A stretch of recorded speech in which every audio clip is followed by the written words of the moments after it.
Ready? Go. Hi, writer friends, and welcome to Right Away After Party. Sorry, I have to clear my throat. I am Nick. Hi, and I'm Kath. Hi, and this morning we're going to talk about a little something different. We're going to talk about the business of writing. And so that may sound a little bit like, what is the business of writing? But think about it, like books are business. And if you think about the way you're going to like cultivate your career, during the writing process is kind of a good way to think big. Think big, but start small. Mm. And that's kind of where I'm at today. I've been thinking this way since I started writing, and now I'm kind of on the cusp of it becoming reality. It took a long time. Hopefully, it doesn't take you as long as it did me. But so I was on the email with my agent yesterday, and I was just asking how it's going, and he's like, publishing's a slow business, and the word business just kind of like stuck in my head, and I was thinking it is a business. I have crossed the threshold from it being craft and art to it becoming a business. I'm actually out there selling wares. It's a commodity. Is that the word I'm looking for?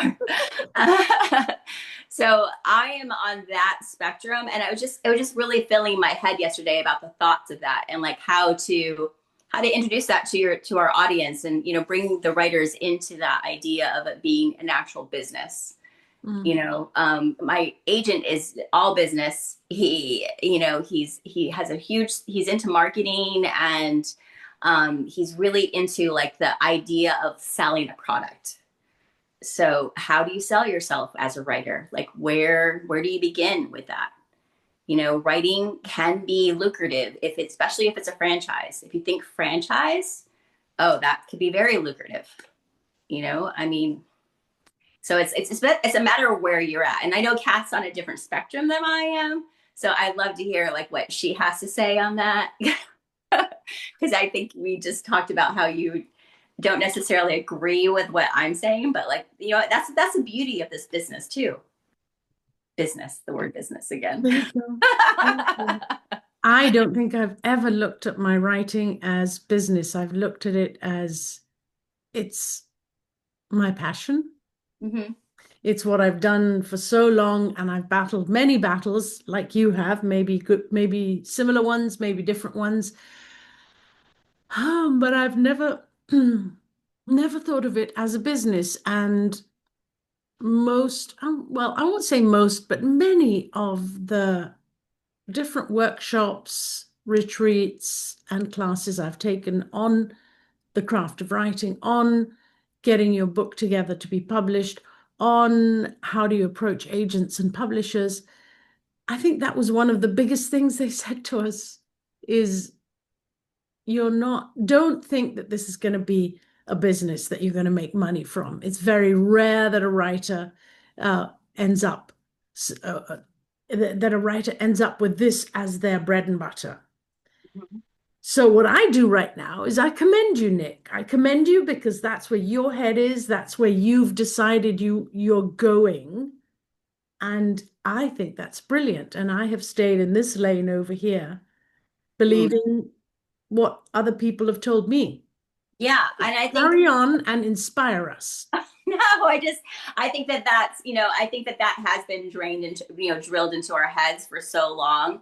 And I mean, think about it. It's like, as kids, things have been drilled into our heads and they became our beliefs, right? Like those Yeah, became our beliefs. And so as writers, we believe to think small. We believe to think we're never going to make money. We're never going to be able to support our families. Forget about generational wealth. No way. That we'll never make that with writing. Like these are things that have been drilled into our heads. But I'm telling you that there are a millionaire writers out there. of There course are there are. there are a plethora of them. I don't disagree with Even off of no, picture books. Even off of picture books. So I mean, yes.